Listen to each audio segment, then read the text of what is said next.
All right, and welcome to another session. And if you have heard our last few sessions, we've been focusing a lot on patience lately. And we have talked about the importance of patience, how life is always going to give us opportunities to be patient and to develop patience. And that can come in the form of just work, can come in the form of business, can come in the form of, as we've talked about the last few times, our spouse, our children. How children oftentimes we need patience when dealing with children. We're going to need patience when when you're married. You have two different people coming together. That requires patience, and getting to understand and learn people better requires patience. But as we go through these, I guess, through life, whether it's with children, whether it's at work, it's with a spouse, you know, even though these things might, or these people, or these circumstances might require patience, sometimes the person who we are least patient with is ourselves. Especially, we might find ourselves being impatient with ourselves as we're impatient with others, and as we go through as we go through life, handling challenges, we find ourselves becoming impatient even with ourselves. And so, Dad, that is kind of what we want to talk about today: is how do we develop patience with ourselves? And you are still on mute. Yeah, that is actually very critical in order for us to be patient with others. Okay, that includes our children, people at work, our spouse. We have to develop, this ability to have patience with ourselves. Now, indeed, patience really refines us. So it's important that we do that to ourselves. It refines our understanding. It deepens our happiness. It helps us to focus our action. It helps us to change, also offer hope, in the ability to resolve differences with others. See, contrary to the popular belief, patience doesn't mean that we just wait, for something, miracles to happen, to change. So the three main components of patience include actively working, towards worthwhile goals. Not getting discouraged when results don't come right away, and putting it on itself, and that's very important. Now, when it comes to ourselves, here's the thing that we have to do. We need to really be aware first. Okay, so and really being conscious is when you're allowing to emerge this awareness. Okay, and you're doing it at this moment, and you're doing it without any judgment. So this is a process of being patient with ourselves. So that means that we need to be aware of what? No, we need to be aware of our thoughts, our emotions. We need to know what are the things that we have in our mind, our tendencies. And we discussed this in previous episodes. Our weaknesses, our strength, and everything that is in a form of memory that we have mapped out, So just the same as we map everybody else, we can build a relationship mapping, providing memories and new circuitries to understand other people. We also have, we have probably in a positive or negative way, we have probably done some mapping about us.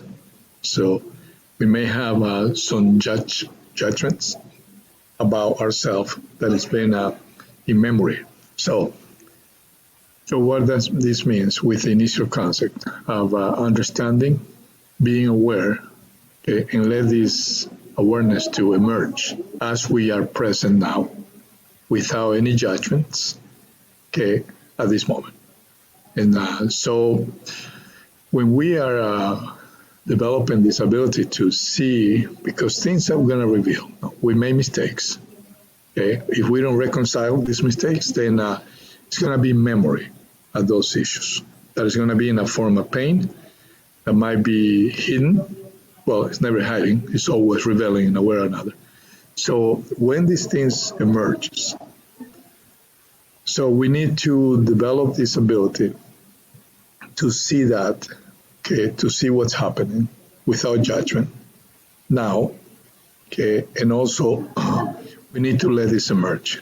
Whatever emotion comes along, and this is something that requires practice.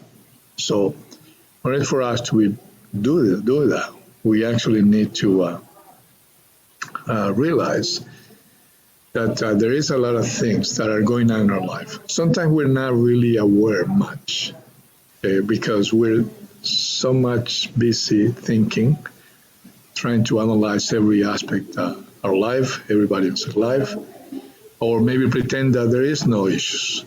And then this condition actually doesn't allow us for us to notice the situation that's taking place. Okay, that is a bad formula for really trying to have freedom. This internal freedom that we spoke before.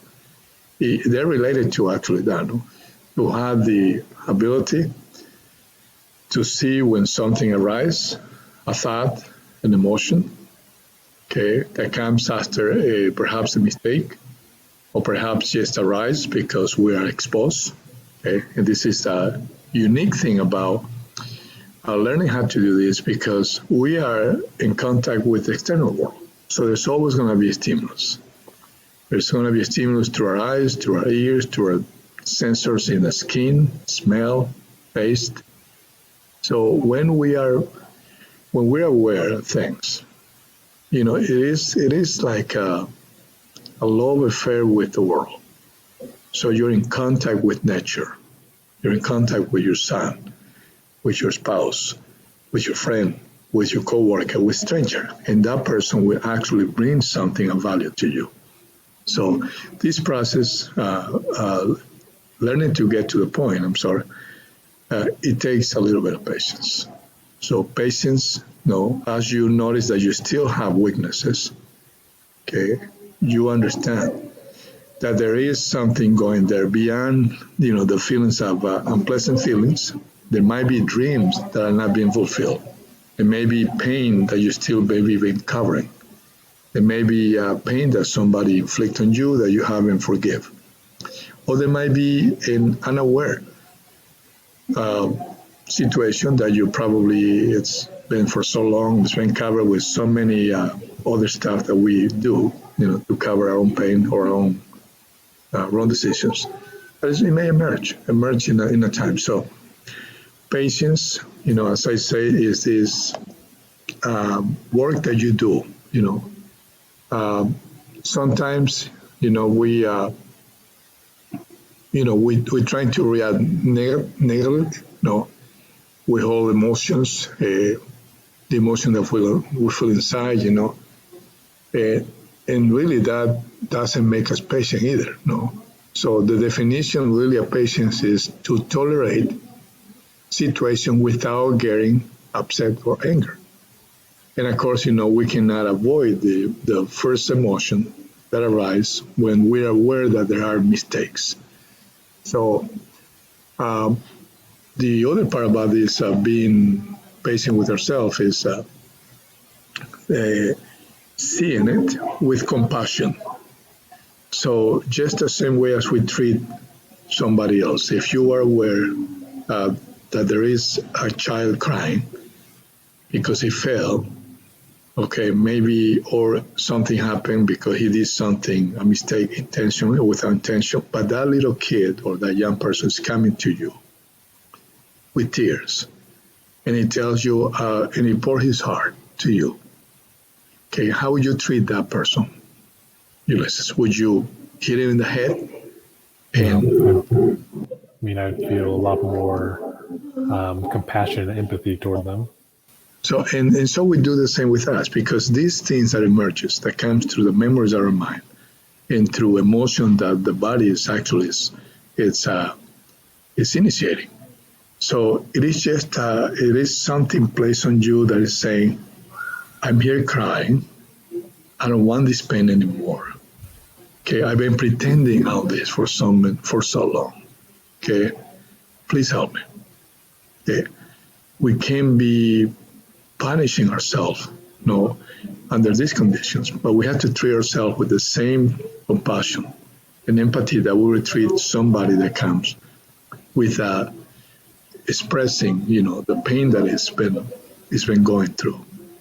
So this it takes, in a way, awareness, we can't just do that, without having practiced this. No, we have to be aware there is an issue that is taking place in my life, and then no judgments.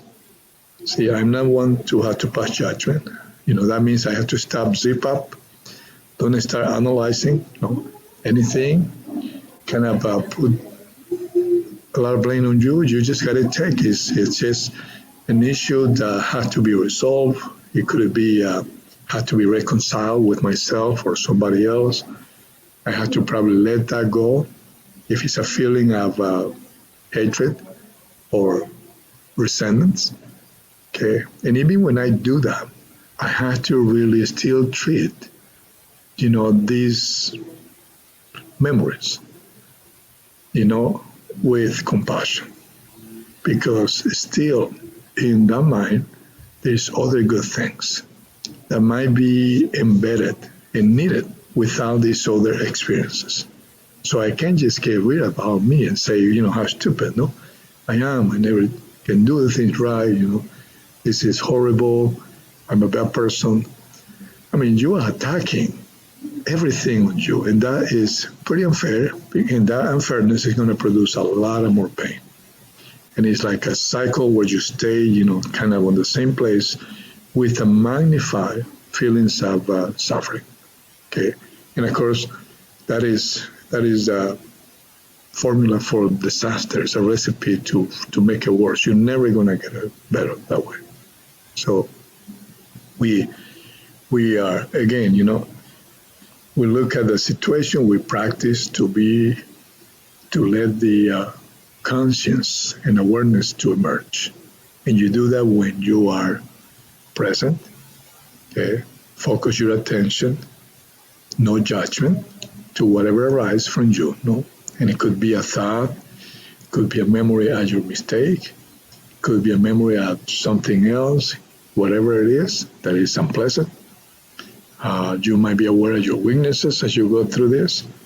So no judgment, and you just pay attention. Then you move to the empathy side, where you actually, you actually feel it, the pain, okay? Not the cover-up pain, not the pretend there's not there. No, you just feel the pain of that experience. But at the same time, you move immediately so you don't get stuck into these feelings of shame, or these feelings of suffering. So you move into compassion. And that's when you take, whatever is emerging there, knowing that information that's emerging, whatever mistake from the past, it's coming now. It's also needed with good things, with dreams and aspirations, with, other things, goals, with needs, and you see that, this young man, this person last year, okay, he made a mistake. No, he didn't mean to harm, okay, and just take a step back, look at it, accept the responsibility, but at the same time have the compassion to say, okay, I can see, and you are not talking to a second person. No, it is physiological. Its memories are embedded in chemicals and connections and circuitries, and you are directing this because your body is really telling you, look, I'm suffering. These memories are creating inflammation. And we don't want this anymore because we want to take you to the place you want to get to. We want to take you to your aspirations. So you have to let your body go free with this. Okay? This doesn't mean that you ignore, your responsibility. On the contrary, you become courageous and brave to take your responsibility.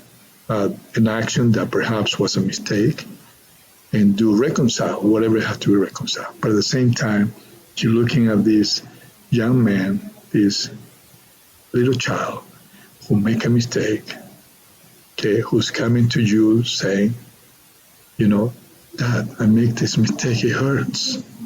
What can I do? And then like a compassionate friend, okay, or a father or a brother, you embrace that person. You don't hit it on the head. You don't kind of put more negative thoughts. You don't say how stupid you are. Okay, you see the brave, this kid with courageous came to talk to you about something that's very sensitive.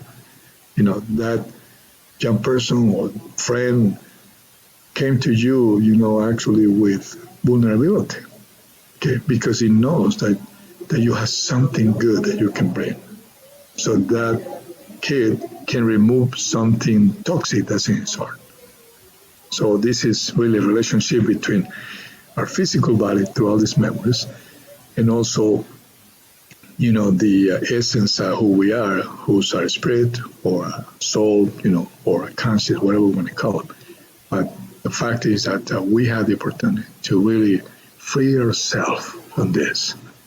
Doesn't mean that it won't be a little bit of work. It doesn't mean that we don't have to really practice this until we get to the point where we finally, we're free, and we feel peace, and we are free to really act,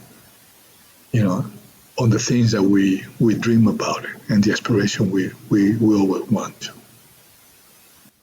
Yeah. And I appreciate sharing all that.